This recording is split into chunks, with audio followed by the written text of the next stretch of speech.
అందరికీ నమస్కారం. అమ్మ మాట అమ్మాయి బాట ఛానల్కి స్వాగతం. కథ చెప్పుకుందామా? కష్ట నష్టాలు. రామనాథుడు ఆ ఊళ్ళో మోతుబరి రైతు. అతని ఏకపుత్రుడు సోమనాథుడు పెద్ద చదువులు చదివి ఇంటికి తిరిగి వచ్చాడు. వ్యవసాయం తన కొడుక్కి అప్పగించి తాను విశ్రాంతి తీసుకుందామనుకున్నాడు రామనాథుడు. కానీ సోమనాథుడికి వ్యవసాయం చెయ్యాలని లేదు. అతను తన తండ్రితో వ్యవసాయం అంత లాభసాటి కాదు, కష్టపడినందుకు తగిన ఫలితం ఉంటుందనుకోవడానికి వీలు లేదు. అతివృష్టి అనావృష్టి ఏర్పడి శ్రమంతా బూడిద పాలు కావచ్చు అన్నాడు.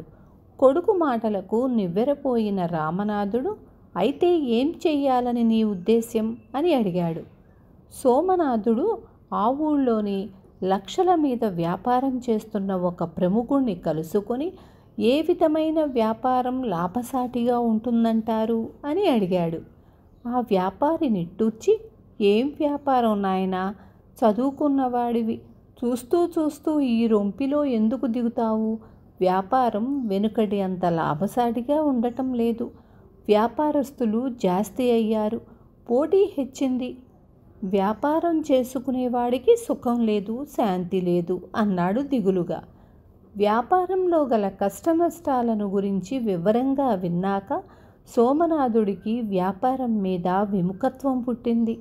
అతను అక్కడి నుండి తిన్నగా నగరానికి వెళ్ళి అక్కడ ఉన్న ఒక ప్రముఖ రాజోద్యోగిని కలుసుకొని తన విషయమంతా చెప్పి రాజుగారి కొలువులో తనకు ఏదన్నా ఉద్యోగం ఇప్పించమన్నాడు.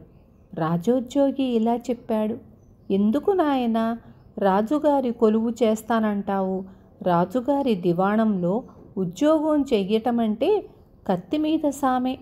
రాజుగారికి అనుగ్రహం కలిగినా ఆగ్రహం కలిగినా మనకు ప్రమాదమే. ఆత్మాభిమానం చంపుకొని నౌకరీ చెయ్యాలి. ఎంత చేస్తే మాత్రం ఊరా పేరా? చదువుకున్నావు, తెలివితేటలున్నాయి, భూములున్నాయంటున్నావు. నీ తెలివితేటలు వ్యవసాయంలో చూపావంటే నువ్వింత తిని 10 మందికి ఇంత పెట్టగలుగుతావు. ఉద్యోగాల బ్రతుకులు చాలీ చాలని బ్రతుకులు, గాడిద బ్రతుకులు. ఇంత చేసి ఉద్యోగం దొరకటమంటే మాటలు కాదు. రాజోద్యోగి చెప్పిన మాటల్లో నిజం ఉన్నదని సోమనాథుడికి తోచింది. అతను ఇంటికి తిరిగి వచ్చాడు. ముఖం వేలాడేసుకొని వచ్చిన కొడుకును చూసి రామనాథుడు విషయం అడిగి తెలుసుకొని ఇలా అన్నాడు, నువ్వు ఒక్క వ్యవసాయంలోనే కష్టనష్టాలు ఉన్నాయనుకుంటున్నావు. అది నీ తప్పు కాదు. నీకు వ్యవసాయం గురించి మాత్రమే అనుభవం ఉంది. వాస్తవం ఏమంటే ఎక్కడ లాభం అనేది ఉంటుందో అక్కడే అంతో ఇంతో నష్టం కూడా ఉంటుంది.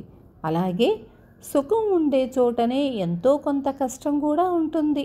పూర్తి సుఖంతో కూడి అచ్చగా లాభమే ఇచ్చే పని ఎక్కడా ఉండదు.